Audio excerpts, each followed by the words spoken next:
On an afternoon in November 2007, a corporate jet waited in a hangar at Salt Lake International Airport. Its 4 passengers, scientists and executives from a global pharmaceutical company, were locked in negotiations with 3 men in a nearby building.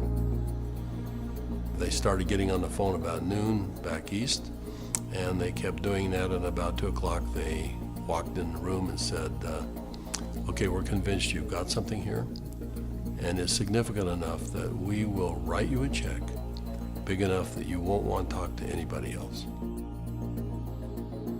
How these men came together and the decision they made that day is the story of ASEA's genesis.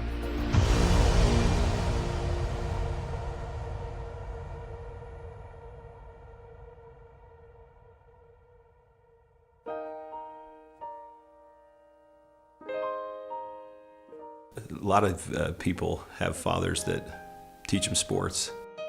My father happened to be a great strategist, and from a very young age I recall having discussions with him about what he was doing. At the time he was running fairly large companies, and I can remember driving in the car with him and him talking to me about strategy, about what is strategy and how to think differently about a company. Vertus Norton was well qualified to teach his son. At the time, he was sales planning manager of the billion-dollar beverage division of General Foods Corporation in New York, with responsibility for iconic products like Kool-Aid, Country Time, and others. In 1985, he was recruited by Dart and Kraft and eventually became the head of Hobart Corporation US near Cincinnati, Ohio. 5 years later, he rejoined Kraft General Foods in Chicago as vice president of the Channel Group, managing a billion-dollar pilot business unit that led to the eventual integration of General Foods, Oscar Mayer, and Kraft Foods. Based on his track record, Vertus was asked to help re-engineer the company to increase efficiency in relation to an industry-wide initiative called Efficient Consumer Response. In the subsequent 3 years, Kraft's ECR, or efficiency rating, moved from 10th to first place. I've known Vertus for over 25 years, and it was apparent to me immediately that here was a very special man. A man that had wonderful ethics, great business strategies, enthusiasm. There was no question that this man was going to be a huge success, and he is a success. Vertus retired from Kraft at age 57 and moved to Park City, Utah. We thought he would take retirement seriously. He did not. Shortly after doing some service for our church, he was asked to run a biotech company. He had a lab in Southern California, 5 PhDs reporting to him, a series of master's or graduate students as well, all doing work for him there. And he ran that for 4 years, and we thought he was done. But Vertus Norton was not done. Through his son Tyler, Vertus was introduced to another biotech company and invited to become a member of their board. I recall coming to the house one afternoon only to find books strewn about his desk, chemistry and biology books, and I said, "Now what in the world are you doing now?" And he proceeded to tell me that he had been invited to sit on the board of this company that had an incredible technology. And I do recall him saying, "But they don't know exactly what they have." And that's an invitation to my dad. He's going to figure it out. He's a puzzler. I was intrigued until they told me it was made from salt water. And I told them, this doesn't sound right, and you're going to have to convince me it's real. They said, well, we can do that. They said, we have a lot of research, and we'll give you some of the best research. You can look at it. And after running a lab and having my association with these people for 4 years, I knew what to look for. And I went through the science, and it was good, defensible science. Then they gave me a list of people to call, and I was calling Harvard, UCLA, University of Washington, University of Indiana, major labs across the United States, and everyone I talked to raved about the product, the way the company was intending for it to be used, and also they raved about the fact that you could drink this product and get a benefit from it. At the time, the product could only be produced in limited quantities through small devices. Highly unstable, it had to be used within minutes of production. But seeing the strength of the product, Virtus agreed to join the board of directors. As soon as I did that, they said, we're going to give you one of these devices to put in your house. We'd like you to become familiar with it. I started drinking the product that was made in this device, and my thinking cleared up. I had more energy. I felt better than I had for years. And now, keep in mind, I was in my 60s at that time. And I thought, holy cow, what is this? So I went to the first board meeting and found out that they were flat out of money. They were $1 million in debt. We said, let's see if we can help them find money. We tried for about 90 days, could not. Eventually, the company folded, and they actually merged it with another company, an energy company. And when that happened, that company started selling off assets. And so we started down the road together, and over the course of a year, we discovered what the product was and why it worked. We developed what's called the mechanism of action. They discovered the product was based on redox biochemistry, a new field of science that emerged near the beginning of the 21st century. Redox signaling is a function central to all forms of life. Redox signaling molecules are created within every cell of the body and are vital to the immune system and to cellular repair and replace mechanisms. As one gets older, the body's ability to make these molecules decreases, a function of aging. The product provided a replenishing source of the exact redox signaling molecules the body creates, and in the same balance, enhancing cellular health. Knowing the product's shelf life was essential, Virtus challenged a team of researchers, including Dr. Gary Samuelson, to find a way to stabilize the product. We didn't know if it could be done, and we bought some equipment and kept making product over and over and over again, and we'd run it through the computer. And finally, after months, he finally came in and said, I think I've got the product stabilized. And we started testing it and found out that he had, in fact, stabilized the product. After stabilization had been achieved, Virtus met with a group of university scientists. We had told them that we had stabilized this mix of molecules, and they said, no, it can't be done. And we said, no, we have done it. And they said, no, it can't be done. And they were so adamant that they were slapping the table. And we said, well, wait a minute. We'll come back tomorrow and show you the product. So we took the product back the next day. Said, this is stabilized redox signaling molecules. Both positive and negative molecules in the same bottle, stabilized. And they said, how in the world did you do this? So one of the big breakthroughs is the fact that we can stabilize molecules that you're not supposed to be able to do that. The molecules in ASEA are supposed to be fleeting. They should all return to salt and water in just a matter of minutes, and they don't. Meanwhile, Virtus's son Tyler had arrived at the pinnacle of his career in the financial services business.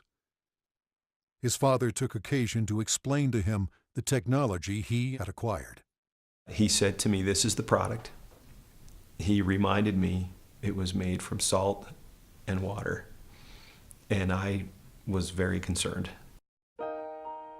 At church the following Sunday, I was discussing some of the challenges of some of the members of our congregation, and I had a neighbor friend that we discussed the majority of that meeting, who, despite seeing a number of professionals and trying to solve a challenge that he had a significant issue, they were just not able to really help and find a solution for him. And it was then that this product popped into my mind. I wondered and asked, despite my doubts, could this help? Could this make a difference for him? I called Dad, and he said, of course it will help. Now, I didn't have that conviction at the time. He did, and he was willing to get some of that product. We got that product to my neighbor, and from that point forward, I felt confident that I had done my part. And given that I was still doubtful and even fearful, I kind of washed my hands from it. I think it was 3 months later when I received a phone call from the leader of our church, and he said, "Are you sitting down?" And I said, "Don't start a call like that. What's wrong?" And he said, "This is good news. Are you sitting down?" He proceeded then to tell me that he had just received some very good news, that my neighbor, whom we had given this product to months earlier, had received word that he was in fact improving and had improved a great deal.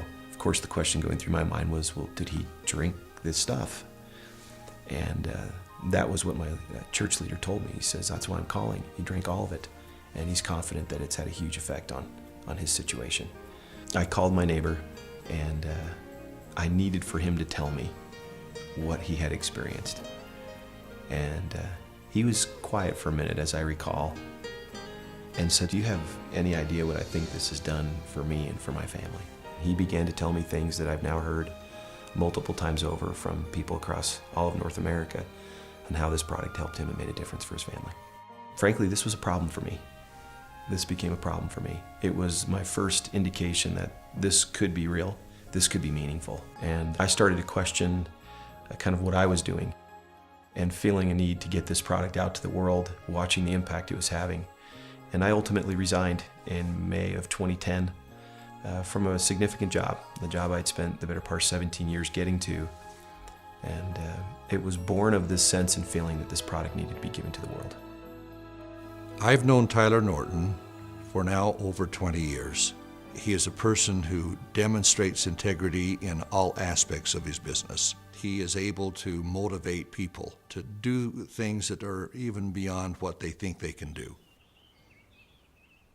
You know, this came full circle for me about a few months ago.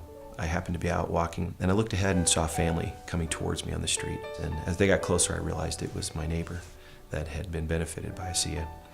And I happened to be on the phone, and so we weren't able to talk. I kind of waved as we acknowledged each other, and he reached in his back pocket and pulled out a sport pouch of ASEA, and then kind of subtly bumped his heart. And we didn't say anything, but I understood completely. It brought home the whole purpose of what we're doing. Now that the product was stabilized, Virtus began studying distribution models, retail, direct sales, internet, and network marketing. So we decided to find 40 people and create kind of a focus group, and we started giving it to them. We did that for about 2 months, and we said, let's go out and find out where we are with these 40 people. So when we went out and contacted them, we found out that the 40 people had turned into 135, and the product had been shipped to 20 different countries without our knowing it. And we said, well, we've got the answer we wanted. People will, I think, buy this product. When they determine that there is a perceived health benefit, they'll buy it. ASEA LLC opened its doors for business in July 2009 with just a handful of independent associates.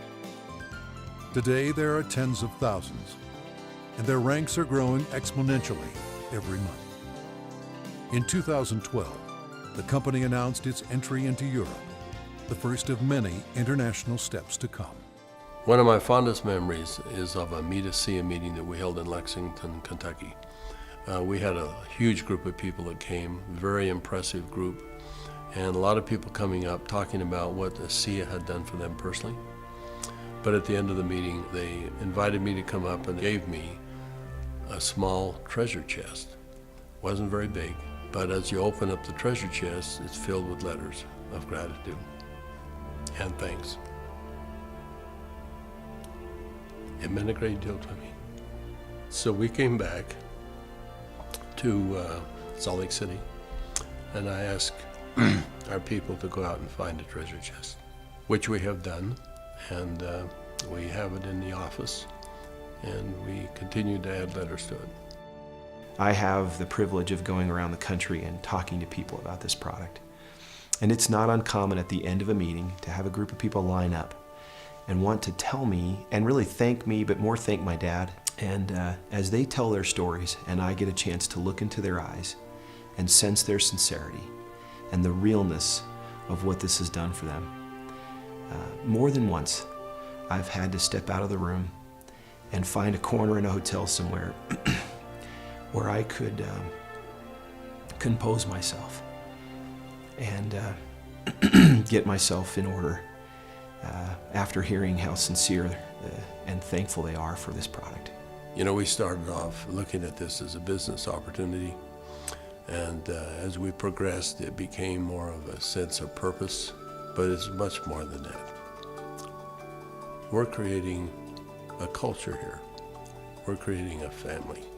I believe that the heart and soul of this company is represented in our associates.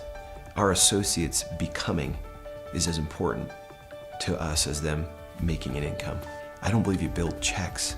I believe you build people. And perhaps one of the greatest blessings of my time here at ASEA is embodied in these marvelous, enriching relationships with wonderful people. People that are desirous to improve their lives, share something meaningful with others, make a difference in the world, and become more.